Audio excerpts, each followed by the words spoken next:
ఎక్కింది. కుమార్తె షర్మిలపై వైసీపీ నేతలు వంతుల వారీగా విమర్శల దాడి చేస్తుండటంతో మరోమారు తల్లి విజయలక్ష్మి రంగంలోకి దిగారు. క్లారిఫికేషన్ రూపంలో కుమారుడు వైఎస్ జగన్కు షాక్ ఇచ్చారు.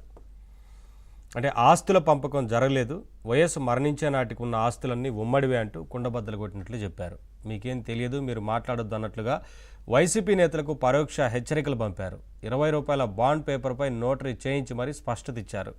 అంటే ఉమ్మడి ఆస్తుల పంపకం జరగలేదని, షర్మిలకు జగన్ అన్యాయం చేస్తున్నారంటూ విజయలక్ష్మి తేల్చి చెప్పారు. తండ్రి వివేకానందరెడ్డి హత్య కేసులో న్యాయం కోసం పోరాడుతున్న సునీతారెడ్డికి షర్మిల అండగా నిలిచిన సంగతి తెలిసిందే. ఇలాంటి అన్న ఉంటే ప్రత్యేకంగా మరో శత్రువు అక్కర్లేదు అనే పదానికే కలంకం అంటూ జగన్పై విరుచుకుపడిన సంగతి తెలిసిందే. అయితే గురువారం ఈ అంశంపై విశాఖలో షర్మిల సుదీర్ఘంగా మాట్లాడారు. సూటి ప్రశ్నలు సంధించారు. మనసాక్షితో సమాధానం చెప్పాలంటూ సోదరుడికి సవాల్ విసిరారు. దీంతో జగన్ మరోసారి ఆత్మరక్షణలో పడ్డారు. ఇక వ్యూహాత్మకంగా వైసీపీ నేతలు రంగంలోకి దిగారు. వైఎస్ కుటుంబంలో జరుగుతున్న అంతర్గత పోరులోకి చంద్రబాబును లాగారు.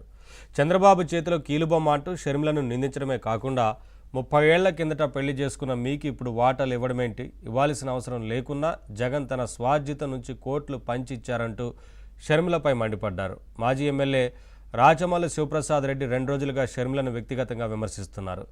కడప జిల్లాకు చెందిన ముఖ్య నేతలు సునీత, షర్మిలను లక్ష్యంగా చేసుకుని ఆరోపణలు చేస్తున్నారు. ఇక వైసీపీ సోషల్ మీడియా సంగతి సరే, షర్మిలకు జగన్ ఇప్పటికే అవసరానికి మించి వాటాలు ఇచ్చేశారంటూ వైసీపీ నేతలు వరుసగా చేస్తున్న దాడికి నేరుగా విజయలక్ష్మి కౌంటర్ ఇచ్చారు. శుక్రవారం దీనిపై క్లారిఫికేషన్ పేరుతో ఒక బహిరంగ ప్రకటన విడుదల చేశారు. చెల్లెలు, మేనలుడు, మేనకోడలకి జగన్ అన్యాయం చేశారంటే అందులో క్లియర్గా పేర్కొన్నారు. అసత్య ప్రచారం మానుకోవాలని హితవు పలికారు. ఇప్పుడు వైసీపీ నేతలు ఏం చేస్తారు? షర్మిలను దూషించినట్లే విజయలక్ష్మి పైన విరుచుకుపడతారా? ఆస్తుల పంపకం జరగలేదు, ఇప్పుడు చదువుతున్న షర్మిల ఆస్తుల్లాంటివే జగన్కు కూడా వైఎస్ఆర్ ఇచ్చారు. అది ఆస్తి పంపకం కాదు. నిజం ఏమిటో నా దేవుడికి, నా కొడుకు కూడా తెలుసు. గోబెల్స్ ప్రచారం చేయడానికి మీరెవరు?